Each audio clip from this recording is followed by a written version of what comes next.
संख्या 22, उच्च शिक्षा मांग संख्या 24, तकनीकी शिक्षा और 62 परिवहन पर अपनी बात रखने का मौका दिया, उसके लिए आपका हृदय से धन्यवाद। माननीय सभापति महोदय, मैं आपके माध्यम से मंत्री महोदय को अवगत कराना चाहूँगी और सदन को अवगत कराना चाहूँगी कि जिस तरीके से पिछले 5 सालों के अंदर, उससे पहले की सरकार हमने नहीं देखी, पिछले 5 सालों के अंदर हमने जो देखा, चाहे उच्च शिक्षा का मामला हो, चाहे तकनीकी शिक्षा का मामला हो, राजस्थान की सरकार ने ऐसे ऐसे काम किए जो युवाओं के लिए बहुत ही कारगर साबित हुए। चाहे अनुप्रति कोचिंग योजना हो, जिसमें 30,000 रुपये बच्चों को फ्री कोचिंग के दिए गए, 500 बच्चों को विदेश भेजने की बात हो, चाहे नीट में उनको 20,000 रुपये स्कॉलरशिप मिलने की बात हो, चाहे रोजगार के लिए 100 मेगा जॉब फेयर लगाकर मौके दिए गए रोजगार के, चाहे आप इसमें देख लीजिए कि जिस तरीके से 21 मेगा जॉब में 70,000 युवाओं का चयन किया गया और उसी प्रकार कॉलेज खोले गए। अब आप बात करते हैं कॉलेज खोलने की कि कॉलेज तो खोल दिए, लेकिन उसके अंदर व्यवस्थाएं नहीं की गई, शिक्षक नहीं लगाए गए। लेकिन मैं आपसे कहना चाहूँगी माननीय सभापति महोदय कि जब किसी मकान की नींव रखी जाती है, पहले नींव रखी जाती है, फिर मकान तैयार होता है, फिर उसका प्लास्टर होता है, फिर उसकी साज सज्जा होती है। उसी तरीके से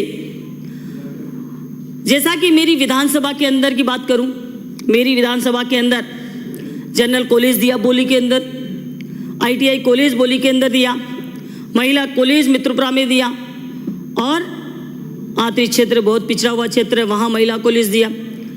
ये वहाँ के क्षेत्र के लोगों की मांग है और मांग थी उस समय। बिल्डिंगें वहाँ बन गई है, सारे सुचारू रूप से चल भी रहे हैं, थोड़ी बहुत कमी है वो आप पूरी कर देना, बाकी तो कहाँ कमी है, कौन किसको बुरे लग रहे हैं कॉलेज। आज 1 किलोमीटर पैदल कोई चल नहीं सकता। उस समय पहले का टाइम था जब बच्चे 10-10 किलोमीटर पैदल चलकर भी पढ़ाई करते थे, लेकिन आज आवश्यकता है और आवश्यकता ही आविष्कार की जननी होती है। तो ये सदन में विपक्ष के, हमारे सत्ता पक्ष के लोगों के द्वारा ये कहा जाता है कि आनन फानन में इतने कॉलेज खोल दिए, लेकिन आप पूछिए उन लोगों से, जाके उनके पेरेंट्स से पूछिए कि वो कितने खुश होते हैं। आज मेरा एक एरिया से कुछ लोग आए थे, उन लोगों ने कहा कि साहब बंद करवा के लिए बोल रहे थे कॉलेज को। मैंने कहा कोई बंद नहीं करेगा, बिल्डिंग तुम्हारी तैयार हो गई है।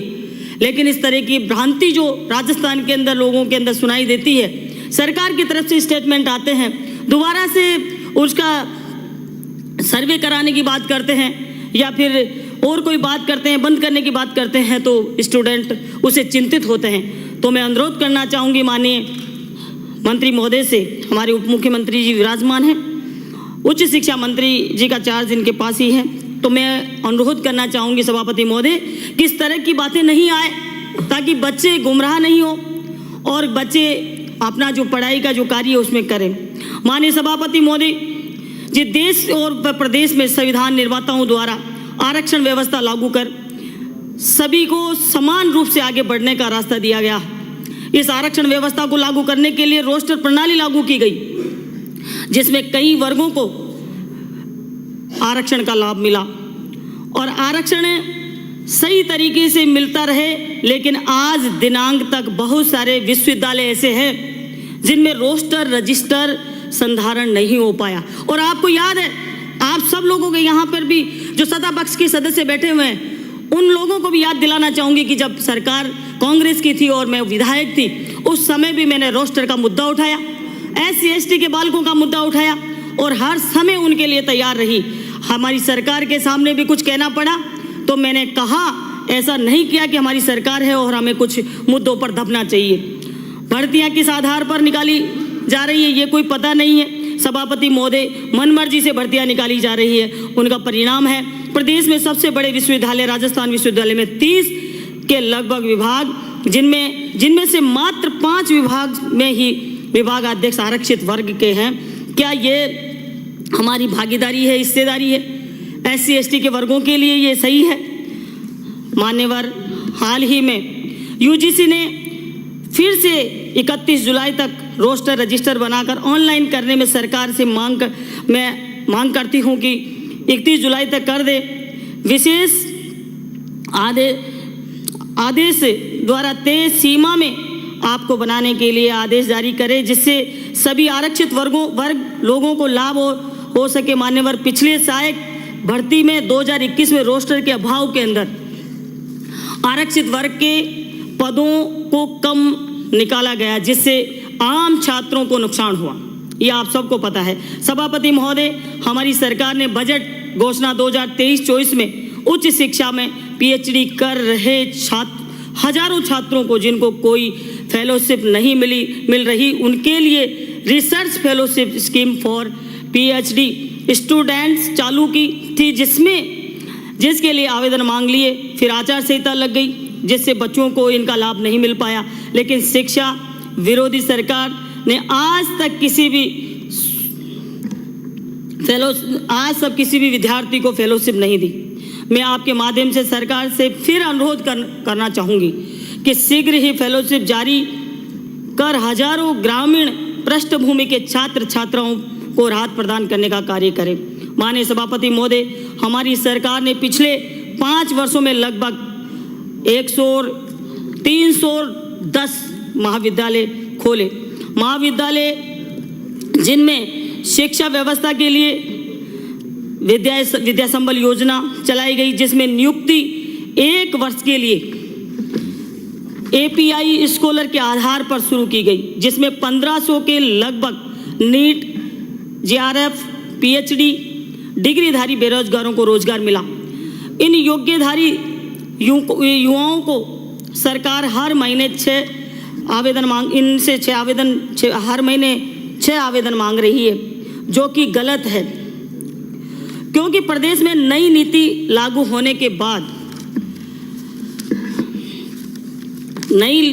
होने के कारण सेमेस्टर प्रणाली लागू हो गई है, जिससे बच्चों की पढ़ाई पर भी असर पड़ रहा है। अब दोबारा नियुक्ति की प्रक्रिया से समय खराब होता है, इसलिए इसे बंद कर साल में 1 बार आवेदन किया जाए। साथ ही मांग करती हूं मैं कि इन कॉलेजों में पढ़ने वाले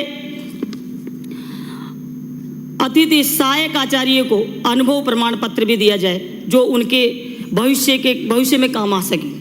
मान्यवर, वर्तमान सरकार विचार कर रही है कि पिछली सरकार द्वारा खोले गए विद्यालयों को बंद कर दिया जाए। जैसा कि अभी मैंने पहले कहा, मेरी पार्टी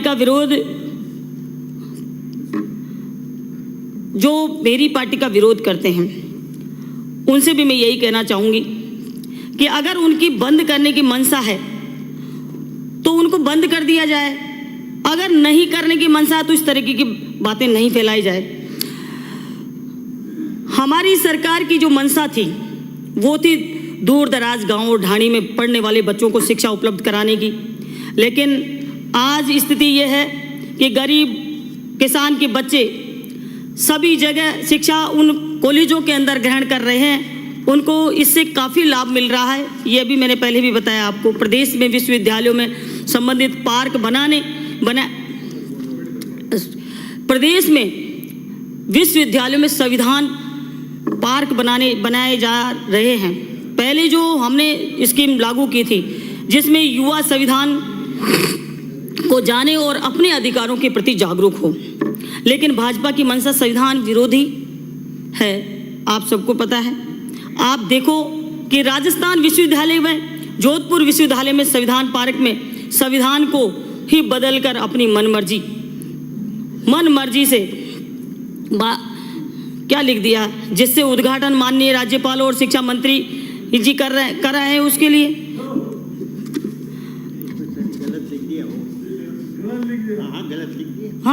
गलत लिख दिया।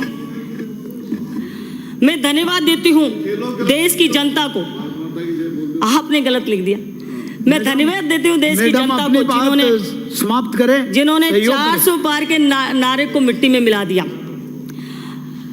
संविधान पार्क नहीं है तो संविधान बदल दो, क्या दिक्कत है? संविधान अगर पार्क को स्वीकार आप लोग नहीं कर रहे हो तो संविधान को बदल दो। आपकी सरकार है राज्य में और वहां पे अब आप लोग कह रहे थे 400 पार कराओ, लेकिन सर जनता तो मान ही नहीं रही है आपकी बात। क्यों मानेगी?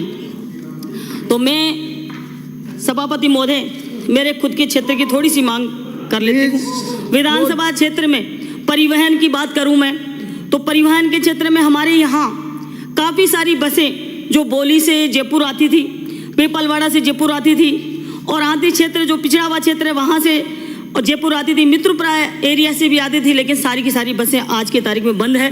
बामणवास से कोई भी परिवहन सेवा उपलब्ध नहीं है आज की तारीख के अंदर। तो मैं अनुरोध करना चाहूँगी कि इन पर विचार किया जाए और जो बसें बंद कर दी गई उनको वापस से चालू करवाया जाए। माननीय सभापति महोदय, आपने बोलने का मौका दिया, वैसे मुझे समय ज़्यादा चाहिए था, लेकिन बहुत बहुत धन्यवाद। श्री कुलदीप जी 33